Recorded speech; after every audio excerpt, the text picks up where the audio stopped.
नमस्ते जी, कैसे हैं आप सब। आज की वीडियो में एक बड़ा ही शानदार वन शॉट आपके लिए लेकर आए हैं जिसमें हम 3 फॉर्मूले डिस्कस करेंगे और तीनों फॉर्मूले कैसे अप्लाई करने हैं एक ही क्वेश्चन पर आपको यहाँ पे बताने वाले हैं। कौन से फॉर्मूले हैं जी, सबसे पहले आपको टॉपिक बता दें। न्यूमेरिकल एनालिसिस इसके अंडर हमारे पास एक इसका सब टॉपिक क्या है, न्यूमेरिकल इंटीग्रेशन। न्यूमेरिकल इंटीग्रेशन के अंतर्गत हमारे पास कई सारे रूल्स आते हैं, कई सारे न्यूटन कोट्स फॉर्मूले आते हैं। जैसे कि हमारे पास रेक्टेंगुलर रूल आ जाता है, हमारे पास मिड पॉइंट रूल आ जाता है, ठीक है। हमारे पास ट्रेपेजॉइडल रूल आ जाता है, हमारे पास सिम्पसन 1/3 रूल आ जाता है, हमारे पास सिम्पसन 3/8 रूल आ जाता है, हमारे पास वेडल्स रूल आ जाता है, ठीक है। ऐसे अन्य अन्य प्रकार के हमारे पास रूल्स आ जाते हैं। लेकिन हम इस वीडियो में जो रूल्स करने वाले हैं वो ये वाले 3 हैं। कौन से? ट्रेपेजॉइडल रूल, सिम्पसन 1/3 रूल और सिम्पसन 3/8 रूल। इन तीनों टॉपिक्स के मैंने अलग अलग सेपरेट वीडियोस भी बना रखे हैं। अगर आपने वो देखना चाहते हो, उसमें मैंने अलग 2-3 क्वेश्चन भी कराए हैं प्रैक्टिस के लिए, क्योंकि इसमें मैं एक ही क्वेश्चन कराने वाला हूं। तो अगर जो बच्चे चाहते हैं कि ज्यादा क्वेश्चन प्रैक्टिस करना है हमने, तो वो वीडियो जाकर देख सकते हैं। मैं लिंक आपको एक एक करके आई बटन पर देता रहूंगा इसी वीडियो में, ठीक है। बढ़िया, चलो जी स्टार्ट करें हमारा इस प्यारा सा सेशन को। न्यूमेरिकल इंटीग्रेशन हम सबसे पहले करने वाले हैं ट्रेपेजॉइडल रूल, ठीक है। साथ के साथ ही सिम्पसन 1/3 और सिम्पसन 3/8 रूल। इसके हम समझेंगे कि फॉर्मूले कैसे लिखते हैं, कैसे याद करने हैं, कैसे उनको अप्लाई करना है। फॉर्मूले में जो जो हमारे पैरामीटर्स हैं वो कहां कहां क्या क्या होते हैं, वो सब आपको तसल्ली बख्श बताने वाले हैं। तो बने रहिएगा एंड तक। आपको इस टॉपिक में से कोई भी ऐसा क्वेश्चन नहीं होगा जो आपसे नहीं होगा, अगर इस वीडियो को एंड तक देखते हैं, ठीक है। चलो, 101% गारंटी हम हमेशा देते हैं अपने व्यूअर्स को। जिन बच्चों को पता है उनको भरोसा भी हो चुका होगा अब तक। चलो जी स्टार्ट करें। चलो जी, सबसे पहले लेकर आते हैं आपके लिए ट्रेपेजॉइडल। इसको जरा सा रब करते हैं थोड़ा सा, ठीक है। ट्रेपेजॉइडल हम समझेंगे कि पहले ये रूल्स हम अपनाते क्यों हैं भाई साहब। वाई का जवाब दो। देखो जी, जब हमने पैराबोलिक कर्व्स के अंडर का एरिया निकालना हो, देखो हम इंटीग्रेशन कब करते हैं? हम इंटीग्रेशन, क्योंकि ये टॉपिक्स किसके अंडर है? इंटीग्रेशन के अंडर है। तो हम इंटीग्रेशन कब करते हैं? जब हमें बिल्कुल एक छोटी सी चीज का एरिया निकालना हो। जैसे मान लो ये हमारे पास एक ग्राफ है और ये एक कोई भी कर्व है, ठीक है। मान लो मैंने इतना एरिया निकालना है, तो इतना एरिया मैं कैसे निकाल सकता हूँ? सबसे बेस्ट मेथड कौन सा होगा कि इसके मैं छोटे छोटे टुकड़े कर लूं, ठीक है। छोटे छोटे टुकड़े कर लूं, ठीक है। और फिर उन टुकड़ों का यूज करके, सभी को ऐड करके, उसकी मैं इस पूरे कर्व के अंदर जितना एरिया आ रहा है उसका निकाल सकता हूं। कैसे? वो टुकड़े कैसे निकलते हैं? बाय इंटीग्रेशन से, ठीक है। बात समझ में आ रही है? ऐसे ही मान लो ये कोई पैराबोलिक कर्व है और ऐसे ही मैंने कोई एरिया निकालना है, तो इस एरिया निकालने के लिए मुझे जो फॉर्मूले यूज करने हैं, मुझे जो रूल यूज करने हैं, वो ये तीनों रूल्स होने वाले हैं। ट्रेपेजॉइडल, सिम्पसन 1/3 और सिम्पसन 3/8 रूल। क्या बात समझ में आई? बहुत बढ़िया। चलो जी, वाई का जवाब मिल गया। अब करते हैं हाउ। चलो, सबसे पहले हमारे पास ट्रेपेजॉइडल रूल। देखो, हर एक चीज बताऊंगा मैं यहाँ पर, तो अच्छे से नोट करते जाओ। जो मेन पॉइंट होंगे मैं आपको बता दूंगा कि ये हाईलाइट कर लो, ठीक है। उसको आपने हाईलाइट करना है। यहाँ पे ट्रेपेजॉइडल रूल क्या होता है? सबसे पहले इसका फॉर्मूला कैसे होगा? हमारे पास होता है एक h/2। h क्या होता है बाद में बताऊंगा, y क्या होता है बाद में बताऊंगा, ठीक है। जो भी पैरामीटर्स आने वाले हैं सारे बताऊंगा, टेंशन नहीं लेनी है। चलो जी, यहाँ पर एक बड़ा सा ब्रैकेट शुरू करते हैं हम, ठीक है। अंदर एक छोटा ब्रैकेट शुरू करते हैं हम, बहुत बढ़िया। हम यहाँ पे लिखेंगे y0 प्लस yn। y0 क्या है, yn क्या है? देखो, y0 होता है सबसे पहला टर्म और yn क्या है? सबसे आखिरी टर्म। चलो जी, ये पहला और आखिरी तो हो गया।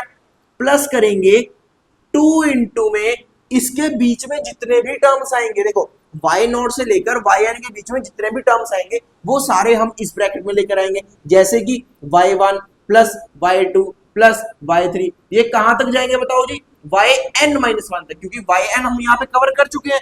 बहुत बढ़िया। चलो जी, ब्रैकेट बंद। ये होता है हमारे पास ट्रेपेजॉइडल रूल का फॉर्मूला। इसके बाद हमारे पास आएगा सिम्पसन्स 1/3 और सिम्पसन्स 3/8 रूल। ठीक है जी, चलो अब ये दोनों करते हैं, ये दोनों करते हैं, इनके फॉर्मूले बड़े जबरदस्त है। देखो इनका फॉर्मूला याद रखने का एक बड़ा ही आसान तरीका है। जो यहाँ पर फॉर्मूले में देखो, जो यहाँ पर नाम में है 1/3 और 3/8, ठीक है, यहाँ पे है 1/3, यहाँ पे है 3/8, बस ये दोनों इनके पर्टिकुलर्स में यहाँ पे h के साथ मल्टीप्लाई कर देना। कैसे कैसे, 1/3 है, h के साथ 1/3 मल्टीप्लाई करो, ये हो जाएगा h/3। बहुत बढ़िया बहुत बढ़िया। यहाँ पे क्या 3/8, h के साथ मल्टीप्लाई करो, ये हो जाएगा 3h/8। क्या मुश्किल था, क्या मुश्किल था? देखो साथ साथ याद होगा, साथ साथ याद होगा, सारा ध्यान इधर फोकस मार लो बस यहाँ पे थोड़ी देर। अब हमने करना है ब्रैकेट शुरू, ठीक है, अब हमने करना है ब्रैकेट शुरू। ये जो लास्ट वाला ब्रैकेट था ना, इसमें ये जो इसमें लास्ट वाला ब्रैकेट था, इसको याद रखो कि इसमें हमने सारी कौन सी टर्म्स डाली है, रिमेनिंग टर्म्स। आप क्या बोलोगे, रिमेनिंग टर्म्स। कौन सी टर्म डाली है जी, रिमेनिंग टर्म्स। ये था हमारी फर्स्ट टर्म, ये थी हमारी लास्ट टर्म, और इन दोनों के बीच में जो सारी रिमेनिंग टर्म्स थी वो लास्ट ब्रैकेट में डाली हमने, लास्ट ब्रैकेट में। क्या बात समझ में आ रही है? इसी तरह इसी चीज को ध्यान में रखते हुए हमने ये चीज अपने माइंड में रखनी है कि इन दोनों फॉर्मूले की भी लास्ट ब्रैकेट्स में क्या रहेंगी, रिमेनिंग टर्म्स रहेंगी। हाँ या ना, बहुत बढ़िया। तो अब इसमें देखो दो ब्रैकेट्स है, इसमें कितने ब्रैकेट्स है, दो ब्रैकेट्स है। यहाँ पे देखो h के नीचे दो है, h के नीचे क्या है, दो है, तो दो से याद रखा हमने, इसके बीच में क्या आएंगे, दो ब्रैकेट्स आएंगे। यहाँ पे देखो h के नीचे क्या है, तीन, तो यहाँ पर मुझे पता लग गया एक, दो और तीन ब्रैकेट्स यहाँ पे आने वाली है। क्या बात समझ आई? अब क्योंकि सिम्पसन 1/3 रूल में तीन ब्रैकेट्स हैं, तो सिम्पसन 3/8 रूल में भी कितनी होनी चाहिए, तीन होनी चाहिए। क्योंकि देखो सिम्पसन सिम्पसन एक ही फैमिली के लग रहे हैं, तो थोड़े बहुत तो उनमें रेलिवेंस होने चाहिए। ठीक है, चलो दीजिए, यहाँ पर भी हमने एक ब्रैकेट, दूसरी ब्रैकेट और तीसरी ब्रैकेट। बहुत बढ़िया, यहां तक हमें अच्छे से समझ में आ गया। अब देखो लास्ट ब्रैकेट में क्या है, रिमेनिंग टर्म्स है, तो यहां भी लास्ट ब्रैकेट में क्या होनी चाहिए, रिमेनिंग टर्म्स होनी चाहिए। यहां भी क्या होनी चाहिए, रिमेनिंग टर्म्स होनी चाहिए। बहुत बढ़िया, यहां तक सॉर्टेड है, बहुत बढ़िया। ठीक है, चलो जी, अब बात आती है यहाँ पहले ब्रैकेट और दूसरे ब्रैकेट में। ठीक है, अब देखो यहाँ पे है पहली और आखिरी टर्म, ये इन दोनों में सेम रहने वाली है।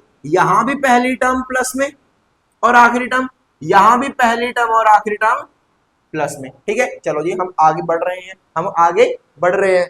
ठीक है, चलो अब यहां पर देखो, यहां पे 2 है, तो यहां पर भी क्या लिख दिया, 2, यहां पर भी क्या लिख दिया, 2 लिख दिया। बहुत बढ़िया, इतना आ गया हमें, इतना आ गया।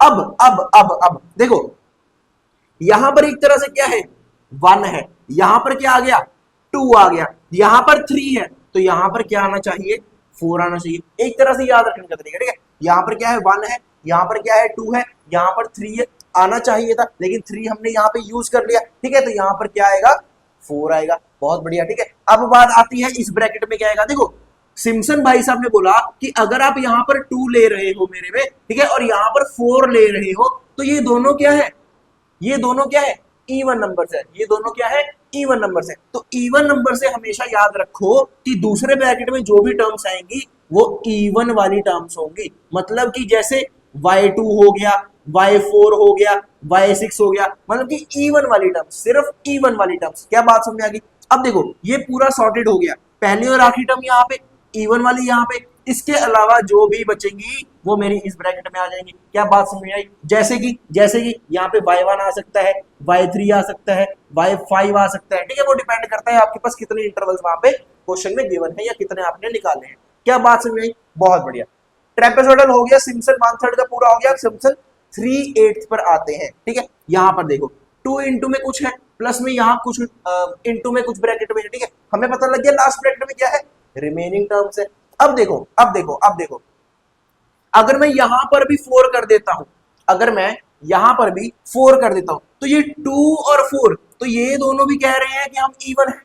ठीक है, ये दोनों कह रहे हैं हम इवन है, तो इसके हिसाब से फिर दोबारा यहां पर इवन आना चाहिए, आना चाहिए कि नहीं? देखो यहां पर 2 था, यहां पर 4 था, 2 और 4 हमें पता है दोनों इवन है, तो इनके हिसाब से हमने लिख दिया यहां पर इवन नंबर्स। बहुत बढ़िया। अब क्योंकि यहां भी 2 है, यहां भी 4, हम अगर लिख दें तो यहां पर दोबारा इवन नंबर आने चाहिए, लेकिन यहां पर इवन नंबर्स नहीं लाने। हमें पता है एक इवन होता है, एक ऑड होता है, तो अगर एक को हमने इवन दे दिया तो दूसरा थोड़ा सा नाराज होगा कि उसको इवन दिया है, मुझे इवन नहीं चाहिए, मुझे कुछ और चाहिए, तो इसको हम देंगे यहाँ पे ऑड वाले। ठीक है, इसको हम देंगे ऑड वाले। लेकिन ऑड में भी अब ये कह रहे हैं मुझे स्पेसिफिकेशन चाहिए, ऑड में भी मुझे क्या चाहिए, स्पेसिफिकेशन। तो हमने यहाँ पे 4 हटाकर इसको लिख दिया 3, और 3 से हमने याद रखा कि यहाँ पर सारे के सारे 3 के मल्टीपल्स आने वाले हैं, सारे के सारे 3 के मल्टीपल्स आने वाले हैं। तो 3 के मल्टीपल्स में क्या आ जाएंगे, ऑड भी आ जाएंगे और इवन भी आ जाएंगे। ठीक है, तो ये भाई साहब आप खुश हो गए कि मेरे पास ना तो सिर्फ ऑड है ना तो सिर्फ इवन है, मैं इनसे बहुत ऊपर चला गया, मेरे पास ऑड भी है और मेरे पास इवन भी है। ठीक है, 3 के मल्टीपल जैसे कि y3 आ सकता है, y6 आ सकता है, y9 आ सकता है, y12, मतलब जितने भी 3 के मल्टीपल्स होंगे वो आ सकते हैं, depending on the how many intervals we have in our question. क्या बात समझ में आती है? बहुत बढ़िया। अब देखो फर्स्ट एंड आखिरी टर्म यहाँ पे आ गई, 3 के मल्टीपल्स यहाँ पे आ गए। अब जो भी बचेंगे वो सारे आ जाएंगे यहाँ पर, जो कि है रिमेनिंग। जैसे कि यहाँ पर क्या आ सकते हैं, y0 आ गया, y3 आ गया, इसके बीच में आता है y1 और y2। ठीक है, इसके बाद आ सकता है y4, ठीक है, y5, ठीक है, ऐसे ऐसे आगे बढ़ते जाएंगे डिपेंडिंग अपॉन अगेन कितने हमारे पास इंटरवल्स वहां पर दिए गए हैं। क्या बात समझ में आई? क्या बात समझ में? क्या हमें फॉर्मूले याद हो गए?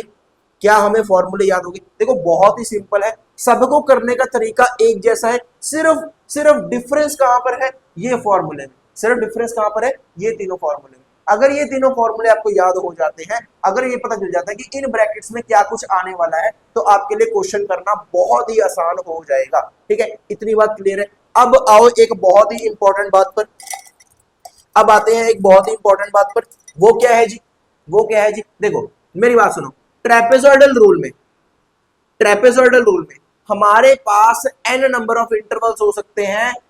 ये फर्क नहीं पड़ता कि वो ऑड है, इवन है, किसके मल्टीपल्स है, किसके मल्टीपल्स नहीं है, बस उसे मतलब क्या है कि मेरे पास इंटरवल्स होने चाहिए। क्या बात समझ में आती है? मतलब कि इसमें 2 इंटरवल भी हो सकते हैं, 3 भी हो सकते हैं, 4 भी हो सकते हैं, 5 भी हो सकते हैं, 6 भी हो सकते हैं, 7 भी हो सकते हैं, जितने मर्जी इंटरवल्स हो सकते हैं।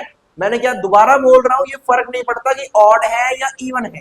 ठीक है, चलो अब अगले पे आते हैं, सिम्पसन वन थर्ड पे। इसको फर्क पड़ता है, इसको फर्क पड़ता है। ये भाई साहब बोलते हैं कि मेरे पास जो भी इंटरवल्स होंगे मेरे पास वो सारे इवन होने चाहिए, क्योंकि इसकी ब्रैकेट में क्या आ रहा है, इवन आ रहा है। ठीक है, मेरे पास क्या होने चाहिए, सारे इवन नंबर ऑफ इंटरवल्स होने चाहिए। Even number of intervals in the sense भाई साहब हमें समझ नहीं आया। जैसे मेरे पास इंटरवल्स की काउंट कितना होना चाहिए, या तो मेरे पास 2 हो, या 4 हो, 6 हो, 8 हो, 10 हो, मतलब कि इवन नंबर हो। ठीक है, अब समझ में आ रहा है? बहुत बढ़िया। अभी क्वेश्चन करेंगे ज्यादा अच्छे समझ में आएगा, पहले फॉर्मूले समझ लो। अब अगला आता है सिम्पसन 3/8 रूल। ये भाई साहब क्या बोलते हैं कि मेरे पास इस ब्रैकेट में क्या है, 3 के मल्टीपल्स। तो मेरे पास यहाँ पर क्या आना चाहिए, देखो 3 के मल्टीपल्स के इंटरवल्स आने चाहिए। जैसे कि मेरे पास 3 इंटरवल्स हो जाए, मेरे पास 6 इंटरवल्स हो जाए, मेरे पास 9 इंटरवल्स हो जाए, मेरे पास 12 इंटरवल्स हो जाए, इनमें मैं खुश हूं। ठीक है, अगर कहीं मेरे पास 7 इंटरवल हो जाए तो वहां पर मेरा ये रूल नहीं लगेगा। अगर मेरे पास यहाँ पे 8 इंटरवल्स हो जाए तो मेरा रूल नहीं लगेगा। अगर 5 हो जाए तो मेरा रूल नहीं लगेगा। कंडीशन क्या है, मेरे पास सिर्फ 3 के मल्टीपल्स वाले इंटरवल्स, मतलब 3 के मल्टीपल्स के इंटरवल्स वहां पे होने चाहिए। Number of intervals must be equal to the multiple of 3। क्या बात समझ में आती है? बहुत बढ़िया। ये इन भाई साहब को क्या हुआ, अगर इसमें 5 दे दूं तो ये काम नहीं करेगा, अगर इसमें मैं 3 दे दूं तो ये काम नहीं करेगा। इन भाई साहब को जो मर्जी दे दो ये काम कर जाएंगे। ये है अच्छे बच्चे, शरीफ बच्चे, बहुत बढ़िया। ठीक है, समझ में आया? अब एक और जरूरी सूचना, अगर आपके पास एक क्वेश्चन आ जाए और आपको बोला जाए कि भाई साहब मुझे यही क्वेश्चन सॉल्व करके दो by trapezoidal rule, by Simpson 1/3 rule and by Simpson 3/8 rule, तो उस केस में आप क्या करोगे? आप कितने इंटरवल्स लोगे? देखो हमारे पास क्वेश्चंस में कंडीशंस होती हैं, या तो आपके पास इंटरवल्स गिवन होंगे या इंटरवल्स गिवन नहीं होंगे, तो उस केस में हमें इंटरवल्स निकालने पड़ेंगे। फॉर एग्जाम्पल अभी जैसे मान लो मेरे पास एक एक्सप्रेशन गिवन है 0 से 1 dx अपॉन में 1 प्लस एक्स का स्क्वायर। मुझे बोला गया है कि इसमें मुझे सॉल्व करके बताओ by Simpson's 1/3 rule, by Simpson 3/8 rule and by trapezoidal rule. ठीक है, मुझे ये बोला है। तो मैं यहाँ पर क्या करूंगा, मैं सबसे पहले देखूंगा कि मेरे पास कितने इंटरवल्स होने चाहिए, क्योंकि अब तीनों का बोला है तो मुझे कोई ऐसा नंबर चाहिए जो तीनों में कॉमन हो। ठीक है, जो तीनों में कॉमन हो। तो मुझे दिख रहा है कि मैं 6 ले सकता हूं, यहाँ 6 ले सकता हूं। ठीक है, सबसे लीस्ट नंबर क्या है, 6 है। अगर 2 लेता हूं तो यहाँ पे 2 चल जाएगा, यहाँ पे 2 चल जाएगा, यहाँ पे 2 नहीं चलेगा। 3 लेता हूं यहाँ पे चल जाएगा, यहां पे नहीं चलेगा, यहां पे चल जाएगा। 3 के बाद क्या है 4 है, यहां चल जाएगा, यहां चल जाएगा, यहां नहीं चलेगा। तो सबसे लीस्ट नंबर क्या है, सबसे लीस्ट नंबर क्या है 6, सबसे लीस्ट नंबर क्या है 6। तो मतलब कि 6 मेरा क्या है एक ideal number, ideal number of intervals, ideal number of intervals. मतलब अगर कि मैं 6 इंटरवल्स लेता हूं तो मैं इस क्वेश्चन को ट्रेपेजॉइडल से भी सॉल्व कर सकता हूं, सिम्पसन 1/3 से भी सॉल्व कर सकता हूं और सिम्पसन 3/8 से भी सॉल्व कर सकता हूं। क्या बात समझ में आती है? अब बात आती है कि इंटरवल्स निकालते कैसे हैं भाई साहब। देखो यहाँ पे गैप कितने का होना चाहिए, ये जो एच है ना यहाँ पे, ये जो एच है इसको हम बोलते हैं क्लास विड्थ, ठीक है, क्लास विड्थ। जैसे कि आपने मीन मीडियन मोड वगैरह में किया होगा, एक्स वाला जो कॉलम होता है उसमें सेम डिफरेंस होता है सबका, उसको हम बोलते हैं क्लास विड्थ। या फिर इसको हम स्टेप साइज भी बोल सकते हैं, स्टेप साइज, ठीक है। पूरे कॉलम में सेम स्टेप साइज रहेगा हर एक वैल्यू का। जैसे कि अगर मैं एक्स का कॉलम यहाँ पे बनाता हूँ तो मैं बनाता हूँ यहाँ पे 2 4 6 8 10। तो आपको देखो यहाँ पे आपको साफ दिख रहा है कि हर एक स्टेप में, हर एक स्टेप में मेरे पास कितने का डिफरेंस है 2 का डिफरेंस। तो यहाँ पे h की वैल्यू क्या होगी 2 होगी, ठीक है।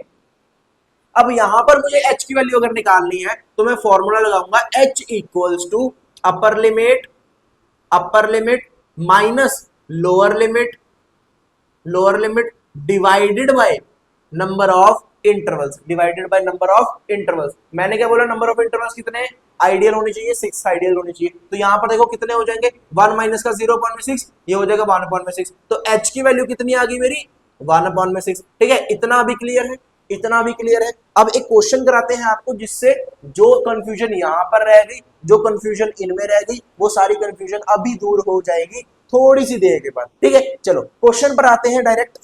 देखो यहाँ पे क्वेश्चन देखो, इवेल्युएट आपको दिया गया है रूट में sin x, इंटीग्रेशन में लिमिट लगी है 0 से π/2। उसने बोला है कि इसका मुझे सॉल्यूशन दो using trapezoidal, using Simpson method as using Simpson 3/8 rule, ठीक है। तीनों फॉर्मूले से मुझे इसका सॉल्यूशन देना है। कैसे देना है अब वो देखो।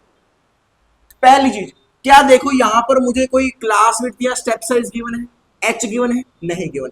क्या मुझे नंबर ऑफ इंटरवल्स गिवन है नहीं गिवन। लेकिन क्वेश्चन में ये गिवन है कि आपने ट्रेपेजॉइडल से करना है, आपने सिम्पसन 1/3 से करना है, आपने सिम्पसन 3/8 से करना है, मतलब तीनों से करना है, ठीक है। सेम सवाल। अब मैंने आपको क्या बोला था, तीनों में एक आइडियल नंबर ऑफ इंटरवल्स क्या होगा 6 होगा। आपने कहा हमें याद है तो हमने लिखा n इक्वल्स टू 6, हमने लिखा n इक्वल्स टू 6। क्या बोर्ड यहां तक क्लियर है एक बार देखने, बहुत बढ़िया। हमने लिखा n इक्वल्स टू 6। अब जब n 6 मिल गया तो वहां से हमारे पास h आ जाएगा, ठीक है। h कैसे आएगा, हमने फॉर्मूला बताया आपको, h equals to upper limit minus lower limit upon में n, ठीक है। अपर लिमिट क्या है π/2 माइनस का 0 डिवाइडेड बाय क्या हो जाएगा 6, ये हो जाएगा π/12।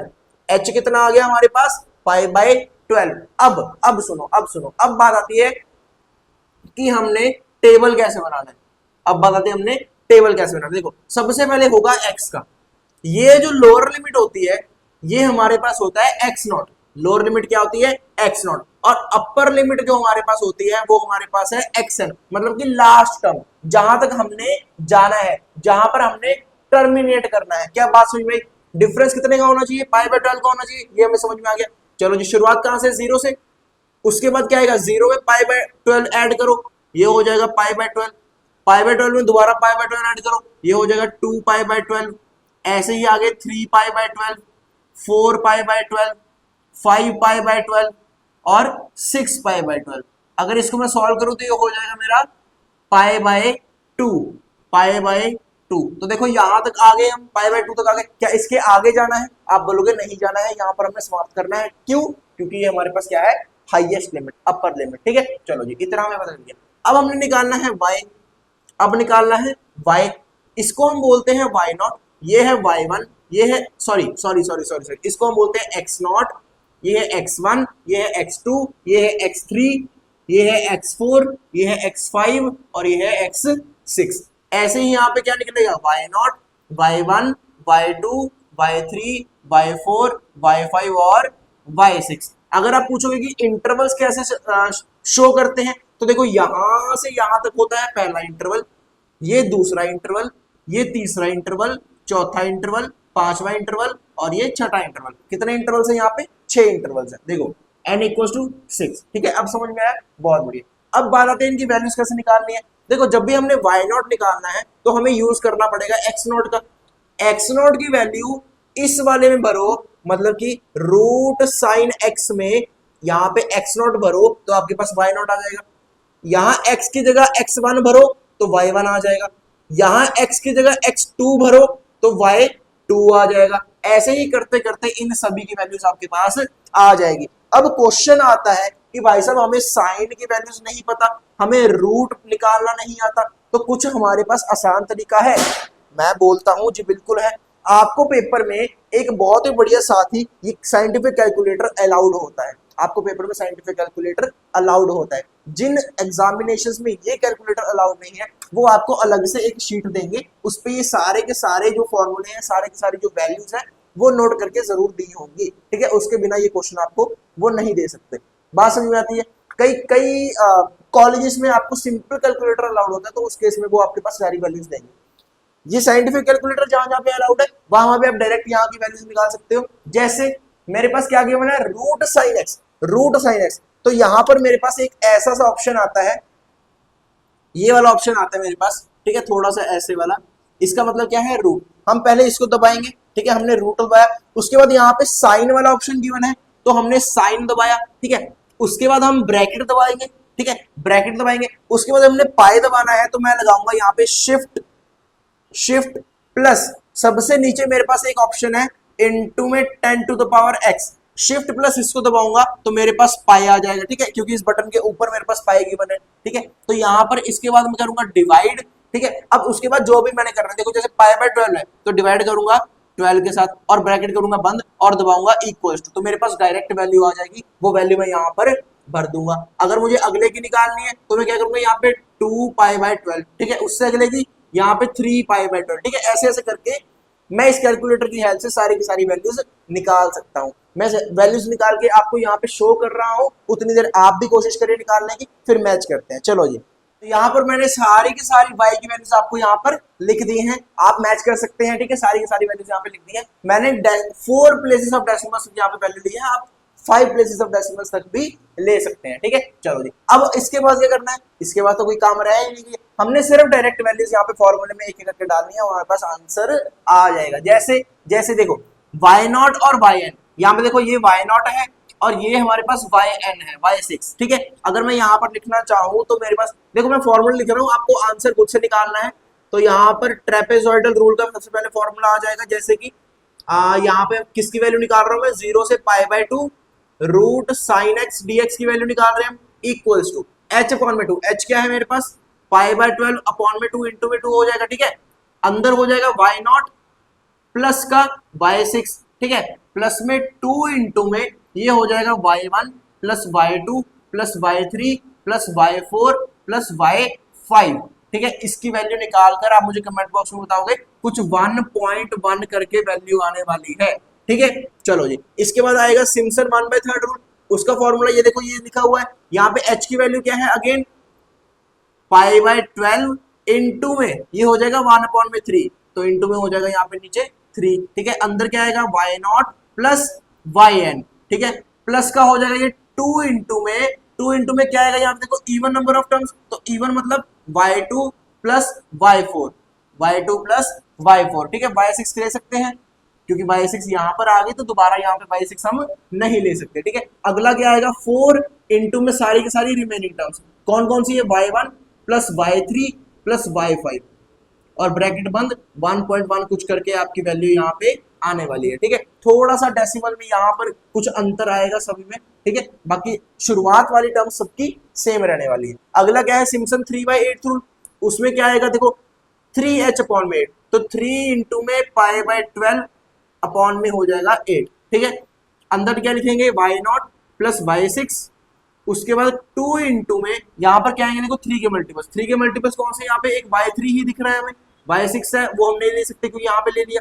अगला क्या है, 3 इंटू में सारे के सारे रिमेनिंग टर्म्स, यहाँ पर आ जाएगा y1 plus y2 plus y4 plus y5, ठीक है। इसको सॉल्व करेंगे आपके पास 1.1 कुछ करके वैल्यू आने वाली है। क्या बात समझ आती है, क्या ये मुश्किल था, क्या ये मुश्किल था, बहुत ही आसान था, ठीक है। अब एक और थोड़ा सा क्वेश्चन है जो आपको समझाना जरूरी है, ठीक है। सारे के सारे क्वेश्चंस ऐसे ही होने हैं, ठीक है। एक्स आपके पास निकालना होगा या आपको कई बार गिवन भी हो सकता है क्वेश्चन में पूरा का पूरा टेबल, उसमें सिर्फ आपने फिर वैल्यूज भर के सिर्फ फॉर्मूले में आपने आंसर निकालना होता है। अगर आपके पास ये टेबल खुद से नहीं गिवन है, ठीक है, तो आपको टेबल सबसे पहले बनाना पड़ेगा। कैसे? आपने देखनी है लोअर लिमिट से शुरू होगा, ठीक है, प्लस प्लस एच करते जाएंगे, कहां तक जाना है? अपर लिमिट तक। जहां पर हम अपर लिमिट तक पहुंच गए वहां पे हमने स्टॉप कर देना है। फिर इस x को यूज करके हमने y निकालना है। एक एक बार x की वैल्यू इसमें डालते जाओ और y की वैल्यू आप निकालते जाओ, ठीक है। एक बार ये बन गया, उसके बाद वैल्यू से तो करनी है, काम आसान, ठीक है, बहुत बढ़िया। अब समझने वाली चीज क्या है? समझने वाली चीज क्या है, यहाँ पे देखो एक और क्वेश्चन में अगर आपको बताऊं, एग्जामिनर कैसे क्वेश्चन एक और दे सकता है, वो क्या है? अगर मेरे पास क्वेश्चन आ जाए अंडर रूट में मैं लिख दूं अगर 1 से 2 और अंदर में लिख दूं dx अपॉन में x, ठीक है, और मेरे पास गिवन है कि evaluate using trapezoidal rule, Simpson 1/3 rule and Simpson 3/8 rule. तो ये तीनों को देखकर ही मुझे समझ आना चाहिए कि मेरे पास इंटरवल्स कितने होने चाहिए, 6 होने चाहिए। देखो इंटरवल्स 12 भी हो सकते हैं, लेकिन 12 इंटरवल्स को सॉल्व करना बहुत ही टाइम कंज्यूम होगा, तो इसलिए हम क्या करते हैं, 6 को एक आइडियल इंटरवल नंबर हम यूज करते हैं, ठीक है। उसके बाद क्वेश्चन में वो दे सकता है कि compare it with exact value, compare it with exact value. अब इस चीज का क्या मतलब होगा वो ध्यान से सुनो, इस चीज का क्या मतलब होगा ध्यान से। Compare it with exact value मतलब कि जो आपके पास क्वेश्चन में गिवन है उसका एक बार डायरेक्ट इंटीग्रेशन करके वैल्यू निकालो और फिर उस वैल्यू को कंपेयर करो जो आपने इन तीनों फॉर्मूले से वैल्यू निकालनी है। क्या बात समझ आई? अब इसकी डायरेक्ट वैल्यू कैसे निकलेगी? देखो यहाँ पे dx अपॉन में x, मतलब कि 1 अपॉन में x है, ये dx है और 1 2, ठीक है। अब इसकी इंटीग्रेशन जब हम करेंगे तो 1 अपॉन में x से क्या होगी? log x, बहुत बढ़िया। लिमिट लगी है 2 से 1, ये हो गया log 2 माइनस का log 1, ठीक है। अब log 1 क्या होता है हमारे पास? 0 होता है, तो log 2 मतलब log e2। इसकी वैल्यू आप कैलकुलेटर से इजीली निकाल सकते हो, कैलकुलेटर से इजीली निकाल सकते हो। अगर मैं यहां पर आपको निकाल के दिखाऊं तो मेरे पास यहां पर मेरे पास log 2 की वैल्यू आएगी 0.3 कुछ, ठीक है, 0.3 कुछ। तो इस वैल्यू को आप कंपेयर कर सकते हो इन सभी वैल्यूज के साथ, ठीक है। उसके हिसाब से आप बता सकते हो कि ये वैल्यू कितनी डिफर कर रही है दोनों का माइनस करके, ठीक है। तो यही सब है हमारे पास इन 3 फॉर्मूलेज में। अगर अगेन बोल रहा हूं, अगर सिंगल वीडियोस आप देखते हैं जो कि मैंने ऑलरेडी अपनी चैनल पर डाल रखी है, उसमें मेरे पास 2-3 क्वेश्चन मैंने आपको प्रैक्टिस कराए हैं, वो आप इजीली जाकर देख सकते हैं ताकि आपके अच्छे से वहां पे प्रैक्टिस हो सके। ये वीडियो मेन क्या थी, आपको तीनों एक बार एक साथ क्लब होकर मैं आपको दिखा सकता हूं कि क्या क्या डिफरेंस है तीनों में, ठीक है। उम्मीद है आपको वीडियो अच्छी लगी होगी। मिलते हैं नेक्स्ट वीडियो में, तब के लिए धन्यवाद, गुड बाय।